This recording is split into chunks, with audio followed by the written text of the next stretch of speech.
Hello students and welcome back to your favourite channel math solutions with Rose ma'am.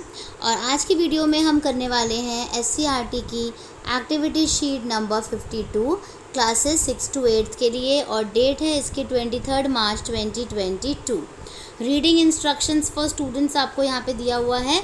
Late your voice reflect the tone of the story और the personalities of the character, यानी आपको इस तरीके से इसको read करना है tone के अकॉर्डिंगली, जो जो पर्सनैलिटी इसमें दी गई है। डोंट रीड टू फास्ट, जल्दी जल्दी नहीं पढ़ना है। Very your pace so you can pause for emphasis, और जहाँ पर आपको रुकना है वहाँ पर आप धीरे धीरे करके रुके, ताकि जहाँ पे एम्फोसिस करना है वहाँ पे आप रोक करके पढ़ सके। तो चलिए इस वर्कशीट को शुरू करने से पहले आप सभी से रिक्वेस्ट है कि अगर अभी तक आप लोगों ने चैनल को सब्सक्राइब नहीं किया है या फिर आप मेरे चैनल पे न्यू हैं तो प्लीज़ चैनल को सब्सक्राइब कर दीजिए और बेल आइकन को प्रेस कर दीजिए for my new notification of the new videos. चलिए अब हम स्टार्ट करेंगे आज की हमारी वर्कशीट, जिसका जो एक स्टोरी दी हुई है, इसका हेडिंग जो है वो है oil lamp and traveller. Oil lamp, lamp आप समझते हैं क्या है, ट्रैवलर मतलब यात्री होता है। तो चलिए इसको हम अब रीड करते हैं। Once a traveler came to meet Chanakya. Chanakya को एक दिन एक यात्री मिलने के लिए आया। When he reached चाणक्य's home, जब चाणक्य के घर वो पहुंचा यात्री, dusk and darkness had just started to set in। dusk मतलब होता है शाम होने वाली थी, संध्या होने वाली थी और अंधेरा होने वाला था। When the traveler entered inside, जब ट्रैवलर ने अंदर की तरफ जो है, जब जो उसका घर था वहाँ पर जब उसने अंदर एंटर किया उसके घर में, ही सॉ दैट, उसने क्या देखा, Chanakya was busy writing some papers under the light of an oil lamp. क्योंकि और वो क्या कर रहा था, चाणक्य कुछ पेपर के ऊपर लिख रहा था, एक लैम्प जला करके कुछ लिख रहा था, बिजी था राइट करने में। Because in those times there was no electricity, क्योंकि उस टाइम पे बिजली नहीं होती थी, इसलिए वो लैम्प जला के काम कर रहा था। Chanakya smilingly welcome the guest and asked him to sit. Chanakya ने बहुत ही प्यार से खुश होकर के उस गेस्ट का वेलकम करा और उसको बैठने के लिए कहा। इन द मीन टाइम, उसके बाद बीच में, मीन टाइम मतलब होता है बीच में, Chanakya quickly completed the work he was doing. Chanakya ने जल्दी से अपना जो था काम वो जल्दी से फिनिश करा। Just after completing his work, जैसे ही उसका काम ख़त्म हुआ, he extinguish the oil lamp. Extinguish मतलब बुझा देना, ऑयल लैम्प को उन्होंने बुझा दिया। Under which he was doing his work and quickly lit another lamp, और जैसे ही इसको बुझाया और दूसरा लैम्प जला दिया, लेकिन जिसके नीचे वो काम कर रहा था, जिस लैम्प को जला करके वो उन्होंने बुझा दिया।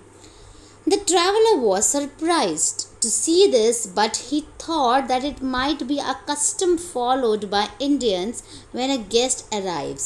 और उसने सोचा, ट्रैवलर तो बहुत सरप्राइज हुआ ये देख करके कि उसने एक लैम्प जब जलाया, एक लैम्प जो जला हुआ था उसको बुझा के दूसरा लैम्प जला दिया। तो उसने ऐसा सोचा कि शायद कोई कस्टम, कोई रीति रिवाज होगा जो इंडियंस फॉलो करते होंगे जब कोई मेहमान उनके घर आता होगा। तो ही गॉट क्यूरियस, वो बहुत ही मतलब उसको जानने की इच्छा होने लग गई। एंड आज चाणक्य, और चाणक्य से उसने पूछा, is this a custom in India to extinguish one lamp and light up another one when a guest arrives, कि क्या ये कोई रीति रिवाज है कि एक लैम्प जो जल रहा है भारत के अंदर, ये कोई रीति रिवाज है क्या कि एक लैम्प जल रहा है उसको बुझा करके नया लैम्प जलाना। Chanakya reply, no my dear friend, नहीं मेरे प्यारे दोस्त, ऐसा नहीं है। एक्चुअली, वास्तव में, when you entered I was working for an official work related to my nation, कि जब आप मेरे घर में आए तो मैं काम जो कर रहा था वो ऑफिशियल काम कर रहा था, ऑफिस का काम कर रहा था, जो कि मेरे नेशन से, मेरे देश से संबंधित था। And the oil filled in the lamp was bought from the money of national treasury, और जो लैम्प के अंदर ऑयल था उस टाइम पे जिस मैं काम कर रहा था, उस ऑयल में जो पैसा लगा मेरा उस ऑयल को ख़रीदने में, वो मेरा नेशनल ट्रेजरी यानी राष्ट्र का जो ख़जाना है, जो राष्ट्र के पैसे, देश के पैसे, उसमें से लिया गया। ही फर्दर स्टेटेड, उसने आगे कहा, now I am talking to you and this is my personal, मैं तुमसे बात कर रहा हूँ और ये मेरी पर्सनल चीज़ है, एंड फ्रेंडली कॉन्वर्जेसन, और ये हमारी फ्रेंडली कॉन्वर्जेसन है, बातचीत है। It is not related to my nation, ये मेरे देश से संबंधित नहीं है। So I cannot use that lamp now, तो अब वो लैम्प को मैं यूज़ नहीं कर सकता, as it will lead to wastage of money from national treasury, कि मैं फिर ये वेस्टेज ऑफ मनी होगा, पैसे की बर्बादी होगी, मेरे देश के पैसे की बर्बादी होगी। For this very reason, Chanakya had extinguished that lamp and lit another one, since the oil in the latter lamp had been bought from his personal money.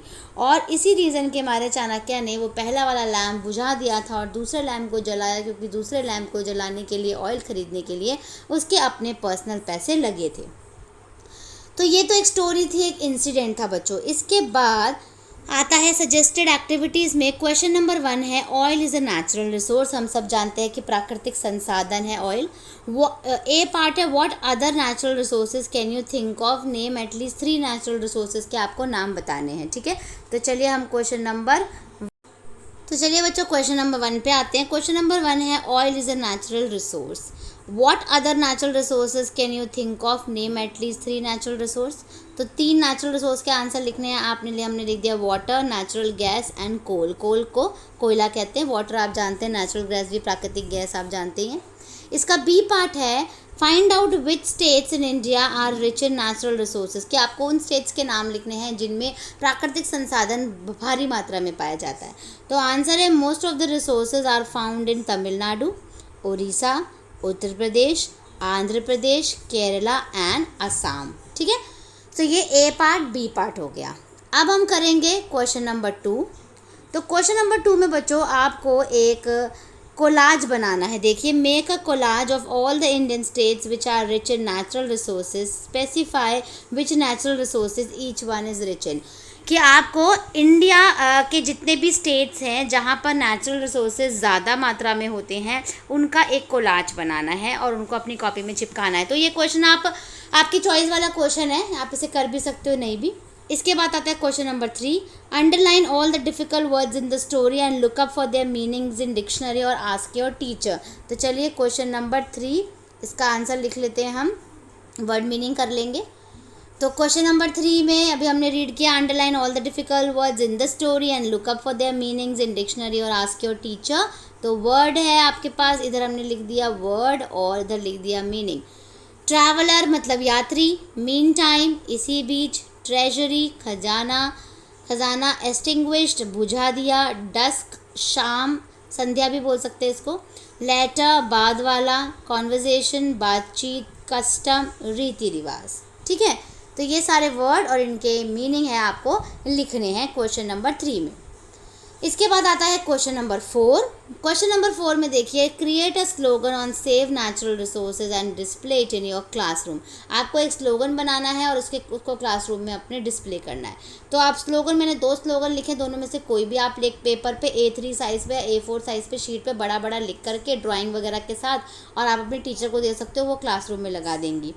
R3 यानी reduce, reuse and recycle. And second है, don't be cruel, conserve your fuel, ठीक है। Don't be cruel, conserve your fuel. तो ये question number 4 भी हो गया, इसका आंसर हो गया। अब बच्चों आपका ये लास्ट क्वेश्चन था इस वर्कशीट का, क्वेश्चन नंबर 4। इसी के साथ हमारी आज की वर्कशीट जो है वो यहीं पे हम फिनिश करते हैं। वीडियो कैसी लगी आपको मुझे कमेंट करके बताइएगा। वीडियो को लाइक कर दीजिए, शेयर कर दीजिए और चैनल को सब्सक्राइब कर दीजिए। फिर मिलेंगे हम नई वीडियो में नई वर्कशीट के साथ।